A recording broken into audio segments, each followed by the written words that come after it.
15,000 mga boss. Plus yung pamasahe nila, dagdagan natin ng 2,000. Taga Pangasinan pa kayo, ma'am? Sila yung sa timbahay nun? Yes. Ay, yung dapat isasabay ko sa punta ko ng Cagayan. Dapat pupunta ng Cagayan. Kaso, Okay, sige. Anyway, nandito na sila, ma'am. Mga boss, sila, ano pangalan, ma'am? Maricel Frank. Maricel Franco. So mga boss, si Ma'am Maricel Franco, siya yung nanalo o nakakuha ng 15,000 natin sa Team Bahay Challenge natin. Paabot ako ng bag ko. Dapat kasi mga boss, isasabay natin si Ma'am Franco ng papunta natin Cagayan. Kaso sobrang busy talaga ngayon. Hindi namin hindi mapagkasya yung oras. Bigay natin mga boss yung 15,000, no ma'am?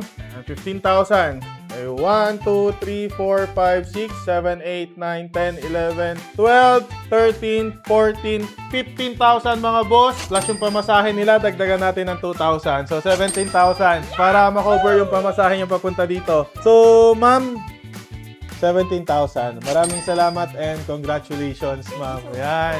Followers po ni Boss A, mag-subscribe lang po kayo para makapanalo rin po kayo katulad ko. Tumutok lang po palagi sa kanya. Maraming salamat, Boss A. Congrats. Thank you.